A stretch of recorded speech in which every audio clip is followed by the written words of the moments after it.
This Icon podcast is hosted and sponsored by Sphere Rocket Virtual Assistants, a leading provider for your virtual assistants and outsourcing needs. Owned by one of the top-ranking EXP agents, Justin Nelson. Sphere Rocket VA provides a one-stop virtual staffing solution for business owners, and we specialize in helping business owners grow their business by leveraging through virtual assistants. Trusted by the top names in the real estate industry like Kyle Whistle, Andrew Franklin, John Kitchens, and many more. Get ready to up your success and we'll help you achieve your business goals. Book your free consultation at sphererocketva.com and find out how we can make your life easier. What's up? Welcome back to another episode of the Icon Podcast. I'm your host, Gianna, and today we have the opportunity to talk to Dylan. Welcome to the show. Thanks for having me. Of course. So Dylan, tell us your story. Where are you from? What market are you in now? And how did you find yourself in real estate? Interesting. I guess the short story is I listened to my mom. So my mom was a broker for years. And when I was in college, I guess the longer story is I grew up here in the Big Island on the west side in Kona. And I joined the Marine Corps after high school because I wasn't sure what I wanted to do in life. And I didn't have a plan. So it seemed like a reasonable option. And probably the best thing I ever did in life. Taught me more about life and leadership and just perspective on how to live a good life than anything I could have ever done at that point in my life. And when I got home, I went to college. My mom was a broker. She told me to get my license, so I did. Did it kind of part-time for a couple of years in college. Didn't think it was what I wanted to do in life, and then went off and did a bunch of other stuff for like 10 years. And then came back to it, kind of realized I probably should have listened to her to begin with, and started back full-time in 2015. And somewhat eased into it and took over the business from her and my stepdad, who was also a broker for like longer than I've been alive. So it was a easy transition to get into full-time real estate. I think that's one of the challenges some people had and that I was blessed not to have to go through was I had a support system and really great mentors that taught me, a ton in a very short amount of time. And then I got my brother to join me. So we got him licensed about maybe 2 or 3 years after I started full-time. And I always knew he would be good at it. He's probably better at it than I am. And we started kind of building a family team from there. And that's when I discovered EXP. We were at a Coldwell Banker franchise. And I discovered EXP in end of 2018 and ended up moving. My brother and I moved over. My mom and my stepdad were working towards retirement, so they didn't come with me. My stepdad actually ended up hanging his license over with me. But yeah, and then we started our team, and it's been a rocket ship ever since. But what a good story, Dylan. And, way to incorporate a family business and bringing everybody over to EXP. And speaking of which, actually, how did you get involved with EXP? Who introduced you to it? Were you skeptical of it? How'd you break up with your broker? How did it all go? So interesting. I mean, everybody's story is interesting, right? And I tell this story to agents that are worried about sharing the opportunity with other agents, right? Because people don't want to feel salesy and feel like a recruiter. But I was literally the unrecruitable agent, right? So I was at a franchise that my stepdad pretty much ran. We didn't own it, but we pretty much ran the office. And so nobody would ever ask me to leave because it was a family office basically. And what had happened kind of behind the scenes was another franchise in Hawaii bought this one. Another Coldwell franchise bought it. And when that happened, I'm a real big vibe and culture guy, and I just didn't get the vibe from these new owners that it was gonna be something that I wanted to be a part of. And I had just gotten my broker's license at the time, so I started looking. I started just doing research on other brokerages. I had never looked before. I had never known any reason to look before. And the KW franchise on another island was looking to expand to the Big Island, so I started looking into that and kind of did some deep meetings and was pretty close to going to KW. And then I stumbled across a bunch of KW mega agents leaving KW to go to EXP, and there was no EXP on our island. So it was kind of a foreign thing. I kind of heard of it, but didn't know anything about it. And I said, well, what's this about? Because I'm a big believer in copying smart people and just doing, not rebuilding the wheel. So I looked into it, and literally as like the day after I started like watching videos on YouTube about it, one of my friends, mutual friend, I didn't know him, but he had some mutual real estate friends on Oahu, called me and just said, hey, have you ever heard of EXP? I said, as a matter of fact, I've been like looking into it. And so he ended up being my sponsor. And, I'm a quick decision maker. So, I looked into it. He explained it to me. I wasn't sure if it was like legit or a scam or what it was, but I'm like, you know what? This culturally seems like the kind of company I want to be a part of. I've always been a believer, coming from a military background in we're only as strong as we are together. The rising tide raises all ships. I mean, and I never liked the dog eat dog mentality of real estate where nobody shares information, everybody's your competition. I never thought that was a good way to do business or a business I wanted to be a part of. And I just felt like the business model made sense to build a culture that was something I wanted to be a part of. And I hope that it was true, and so for the first year, I didn't really tell anybody. Came over with my brother and a few very loyal friends and agents that would follow me anywhere. And, we started with like 4 of us and it became 6, then it was 10 at the end of the first year, then it was 25 at the end of the second year, and it was 50 at the end of the third year. And, we're on track to be well over 100 agents on our team by the end of year 4. So it's been insane. Yeah, Totally insane. That's crazy. That's an incredible growth. And Dylan, what is one of your favorite things about EXP that maybe you didn't expect at first? So obviously we're touching a little bit on downline, building teams, rev share, collaboration, stock options. So what is like the best part of EXP to you? What makes you never really want to leave? There's so much, right? I can talk about that for an hour, but a couple of things that really, I think, foundationally create the culture that we have that is important to me is just the transparency and fairness of the company, right? I love the fact that I just had a conversation with an agent from a franchise the other day that had been in the business like 25 years. And we talked about commission splits. And I said, this is the deal on commission splits. There's no negotiating. There's just, everybody has the equal opportunity to benefit from this model. And she's like, wait, you don't negotiate? And I said, no, like, doesn't matter if you come in fresh off the street or you come in selling $25 million a year, everybody has the same opportunity to cap at the same amount and get stock options and all of the things that we get. And a light bulb went off, and I had never heard anybody talk about this, and all of it, the EXP benefits is what a terrible way to start a business relationship when you have to negotiate with your broker, right? In a negotiation, it implies that you are not on the same page, right? You are not on the same team. And when that's the normal culture of real estate, you start your relationship with your broker with somebody feeling like they had to lose. Right? Somebody had to lose that negotiation. You never come out of a negotiation like that feeling like it was fair and equal. And I think just from the beginning, based on that foundation of like equality and transparency, and that's kind of the way we run our business, right? Is that it's just there's no special deals. Everybody has the opportunity to benefit, and you can benefit in a huge way or you can benefit in a minor way. It's totally up to your desires and your ability to work hard. Absolutely. I love that, Dylan. And you're right. Your desires, your ability to work hard. It's kind of like build your own career over here at EXP with the possibility of 3 streams of income, which is incredible. I love the fact that everybody can be an owner, right? That's one of the things that I think a lot of broker owners, reasons why they move to EXP is if they really care about their agents, they want to see them benefit long run from the success of a company. This is the place where you can do it. I mean, I looked into kind of the independent brokerage model. I have lots of friends in town that have done that and owned that for years, and it's great. I mean, it's if you want to do that kind of thing, but if you really care about your agents, I mean, I love the fact that I have brand new agents at 6 months in, they open up their ShareWorks and they got several $1,000s worth of stock. They get so excited about that, and these are new 25-year-old agents that are business owners, right? They're equity owners in a business, and they're not just a commodity that can be bought and traded, and brokerage, you come in and acquire their brokerage, you just got to switch, and it's just such a cool thing when you see people, they don't even understand how big the opportunity is when they just get started, because some of the more simple benefits make sense to them, and then when they see that they're now a stock owner in a multi-billion-dollar company, it's an amazing feeling. Absolutely. That's awesome. And you've summed that up so well, Dylan. And before we dive into all things Icon, that was weird. Before we dive into all things Icon, let's talk a little bit about your work-life balance, right? So how do you draw the line in this industry? You've got a huge team, obviously, clients come through the pipeline, family, friends. So how do you chase this work-life balance?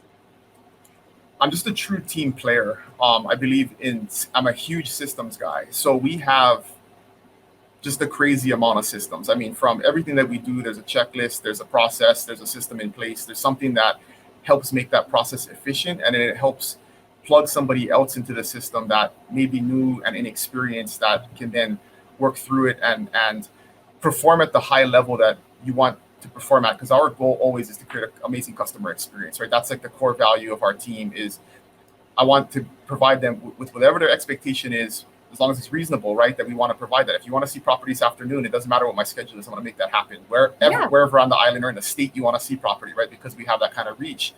And so I'm a big work-life balance believer. I don't believe that you have to work 80 hours a week in real estate to be wildly successful. And I'm a perfect example of that. I mean, I come to the office around 8, and if I stay till 3, that's like a really long day. You know, like I'm usually gone by 2 or 2:30, and I go and I see my kids in the afternoon. We do jiu-jitsu together. We surf. Like, my kids are the priority, right? They're 11 and about to be 14, and I got a few years left. These are prime years of being a boy dad, right? And I'm going to make sure I make the most out of those years. And so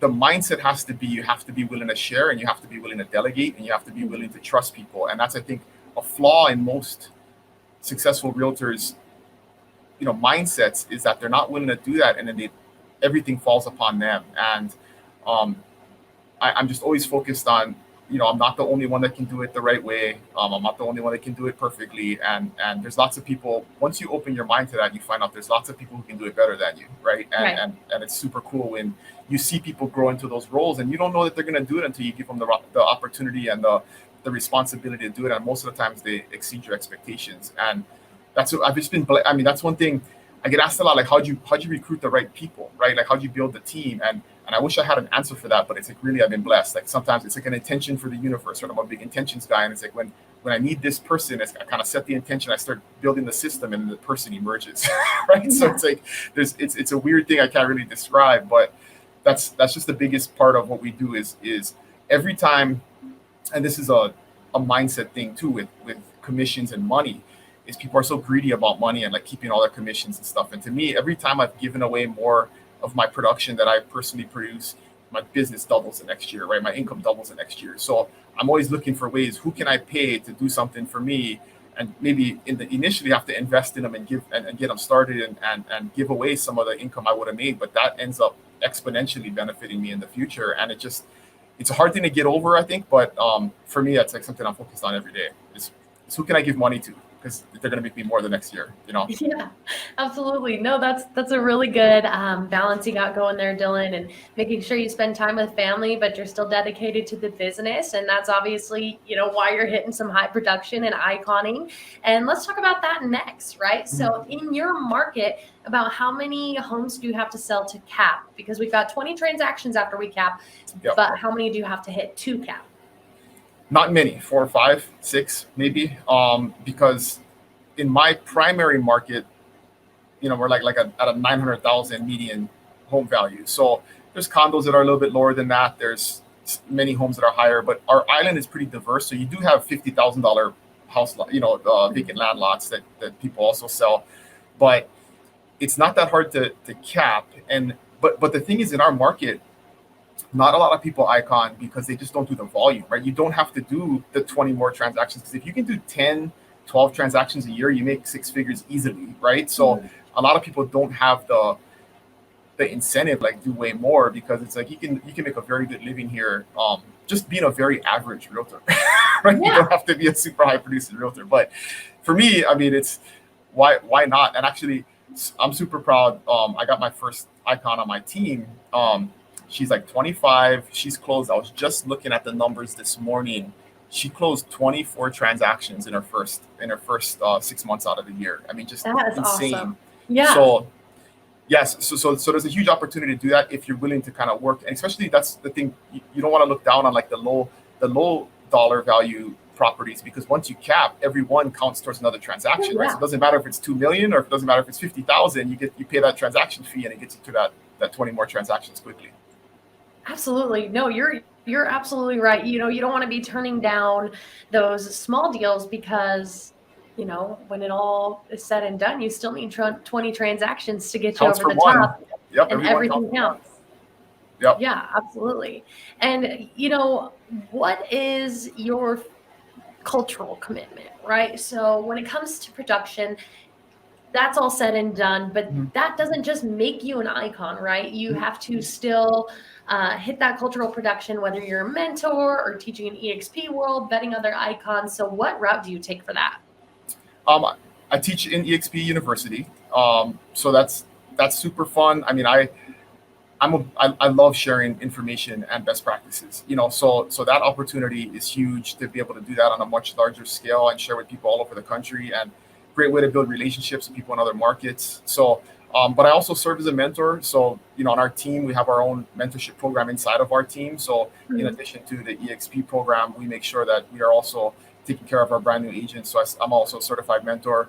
I do whatever to me, whatever I can do to give back. I feel like this company has given me so much and has provided so much opportunity that the least I can do is give back. And I'm a big believer, everything you put out into the universe comes back to you, right? So anything I can do to benefit other people will come back tenfold.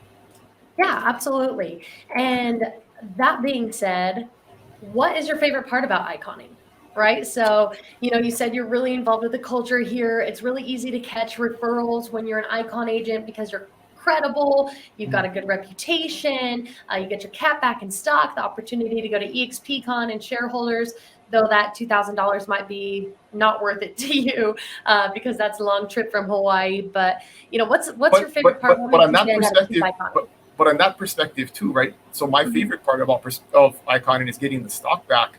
Yeah. At whatever level. So I just came back. That's where we met, was as shareholders, right? So I just came back from shareholders, which is a long trip. But the way I look at it is I saw a stat that if you icon 5 years ago, that stock is worth like $400,000 today, right? So that's $16,000 in stock. You kind of look at the value of the stock today, right? If you believe in the company and you believe in where this company is going, every dollar of stock you get is going to be worth 10, 15, 20 fold. I'm not a financial advisor, but that's my belief, right? I got to have that belief in the company, and I'm going to continue to work hard to build it because I want to see that happen. But that's the best part, is you can't look at like the here and the now value of that. I mean, the 2 or 3 icon awards in 10 years could mean retirement, right? I mean, aside from your personal production. So to me, that opportunity to be a part of that and to benefit at the maximum amount, it's just amazing. I mean, it's crazy. It's mind-blowing what an opportunity that is. Absolutely. No, I agree, Dylan. And iconing it's great. You become the top 2% of the company. You become one of the elite, and it just makes you want to keep doing it again and again. And you get something for it, right? Like I was a top producer at Coldwell Banker, and I got a certificate every month and then a trophy at the end of the year. And I don't even know where that stuff is. I threw it away when I moved, right? Like it's totally useless. So, I mean, to me, again, it incentivizes the right things. That's what's so cool about this company, is that if you're going to incentivize production, do it with a real reward, right? And we want everybody to get there. I mean, that's what I tell everybody on my team is like, I want you. Goal number 1 is the cap, so you can benefit from the 100%. But goal number 2, soon after that, is you need to be working towards icon, because if you're going to sell real estate, you might as well benefit to the highest possible amount, and we have that opportunity here. Absolutely, Dylan. And, earlier you said you kind of get in the world what you give to the world. So as, in that mentorship, giving mindset, let's look at a scenario of maybe a rookie or somebody that's not been with EXP before, but they're deciding to make that switch. What does it take to icon as somebody new to EXP? Is that something that's possible for them? Mistakes to avoid, goals to hold yourself to every day? What does that process look like, if it's even possible? Well, I have a proof of concept, right? I have this. My teammate Justice is 25. She joined EXP in November of last year, and she made icon last month. Yeah. So I mean, so like it doesn't even take a year, right? I mean, you can do it as long as, but she works hard. She works very hard. She works on a part of the island that is in a high dollar value market, so you do have to do more transactions to create the volume, but you can turn and burn a lot of lots, right? You can do a lot of volume in terms of units, and so really it just takes dedication. I mean, it's interesting, the difference, and I always talk about this with my team, right, is 80% of our success is just showing up, right? There's a clear delineation between the agents that show up to everything. They come to every meeting, every training, every mastermind, every event that we do, and then their level of success versus the ones that are kind of like in and out, and you kind of see them sometimes and you don't. And so to me, there's no secret. To me, it's just if you show up and you put the work in every single day, and again, it doesn't have to be 25 hours a day, right? It can be like 6-8 hours a day, but if you're showing up and you're dedicated, you're creating yourself business every single day, there's no way you fail. Like it's like impossible, right? And for our team specifically, what we do, what my primary function is nowadays is to generate leads. And so there's no shortage of leads either, right? I mean, there's tons of opportunities where you have, because the team structure where everybody can sit everybody's open houses. We have Resillo Flex partners. We have tons of KV Core lead generation programs. If you want to work, we will provide you with the work, and you just got to put the time in. Absolutely. I love that. That's it's all about putting that time in and your dedication. It is possible to icon that first year, but you have to hold yourself accountable for that big of a goal. Yep. And Dylan, were you ever skeptical of EXP when it was introduced to you? Not really. Mainly because there were credible people going to the company, right? Like when I saw Jay Kinder go and Veronica Figueroa go and obviously Brent Gove, people like that, and I was like, these guys have been here for a year or two and they know what they're doing, right? I mean, they already created massive businesses. I'm like, if they did it, it's got to be all right. So to me, I mean, that quelled my fears. And I'm just not a skeptical person. Like that helps me in life is unless you give me a reason not to trust you, I will trust you completely, right? I don't start from a place of distrust, and then you have to earn it. Like it's by default, and then you have to unearn it, right? So I never came into it with that mindset. Yeah, absolutely. And it is all about that mindset of, people don't want to be sold on things, right? You're walking by a mall kiosk and people are like, oh, free sample, this, and you become really defensive. Yep. And so to somebody that is looking at making that switch to EXP, they see the greener grass, they hear all these great things. What would you have to say to them about making that switch to kind of ease their anxiety about it? What's interesting about that is I've been having a lot of these conversations lately. And me personally, like I don't recruit people. Like I've, personally brought in 25 plus agents into the company. I just hit 80. So I don't have a huge revenue share group because it's like a small market. And I know every single agent in my rev share group, right? They're either on my team or I've personally talked to them to bring them in. So it hasn't been like this organic. Some people get lucky, they bring in a general and then hundreds of people join after that and they don't know who they are. So I literally know every single person. And, but for me, it's been about true attraction where people join because they see what we do, and we invite people. Like I'm doing a big mastermind tomorrow, and we invite people from other companies that want to come and just to learn and see what we do, and they see the success, they see the positivity, they see other agents that have had a good experience where they may have come from another company, did 5 transactions last year, they come here and they do 15 or 20 their first year with us, and so people get curious and they ask and they want to join. So I feel like that's helped preserve the culture because we're attracting the right people. Like, so to me, if you're looking at it, look for somebody who is somebody like you want to be like, right? I mean, go towards something that you want to emulate. Go towards. I'm always I'm a big R&D, right? Rip off and duplicate believer that everything that we need to do to be successful in life, but definitely in real estate, is out there. Somebody's done it, and you just got to find who those people are. And that's what's beautiful about EXP is those people will pour into you when you join. They'll help you, they'll talk to you, they'll share all their secrets. I mean, it's crazy. So that's the biggest thing I think is just reach out, because I think there's people like me that don't,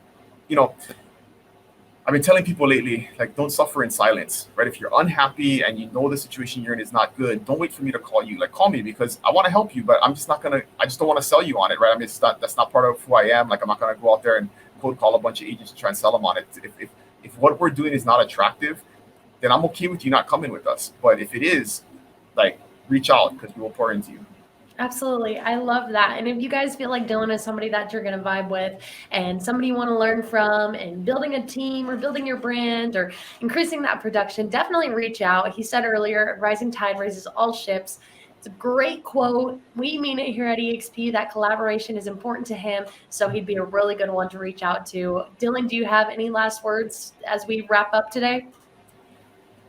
I think just I've been talking a lot about lately, to people about like, you got to have a huge vision, right? I think too many, we don't fail because we dream too big, we fail because we dream too small, right? And if I've learned anything over these last 3.5 years is I dreamed way too small, right? I mean, so now when I look around, it's surreal every day. I look around and what's been built and what's continuing to be built, and I used to think, oh, man, it'd be cool if I could, sell 100 homes a year. But now I'm thinking, how do we get to 1,000, right? I mean, we've already sold 100 this year. So why why limit yourself in what you can do? And you got to be on a platform that'll allow you to do it, right? And that's what I think holds most people back, is they're on a platform that doesn't create the culture. No matter how good of a leader you are, like I don't like getting credit for what we've built, because yes, there's some stuff that we've done and my team has put together, my leadership team has put together that's unique and special.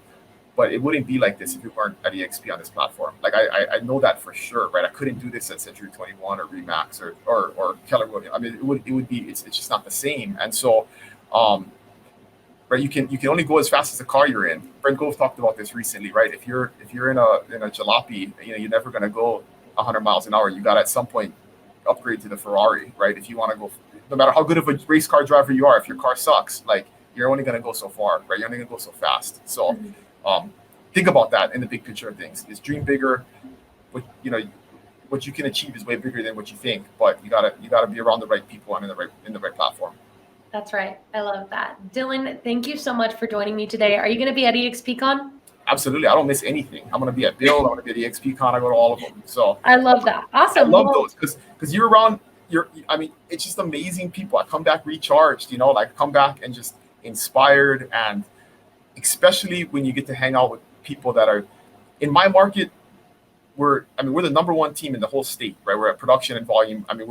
So it's like, I don't see we don't have competition, but I don't have people to aim for, right? And so we're only competing against ourselves. That's only the person you should compete against. But when I see people that are doing it 3, 4, 5 times bigger than what we're doing it here, I just know that's possible, and being able to connect with those people and learn from them, invaluable. It's worth the $500 plane trip every single time. I love that. Yeah. Dylan, well, I look forward to seeing you at EXPCon. Definitely count on being hunted down by me for at least a selfie. I'll stop by and see you for sure. Yep. Yes, please do. And other than that, thank you so much for your time today. I look forward to reconnecting soon, Dylan. Thanks, Shanna. Thank you. We'll talk to you soon. Bye.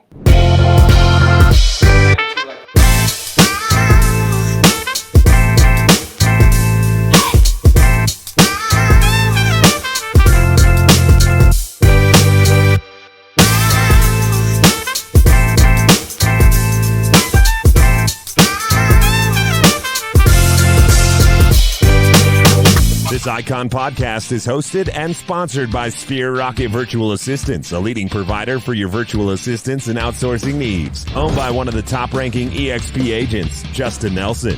Sphere Rocket VA provides a one-stop virtual staffing solution for business owners, and we specialize in helping business owners grow their business by leveraging through virtual assistants. Trusted by the top names in the real estate industry like Kyle Whistle, Andrew Franklin, John Kitchens, and many more. Get ready to up your success, and we'll help you achieve your business goals. Book your free consultation at SphereRocketVA.com and find out how we can make your life easier.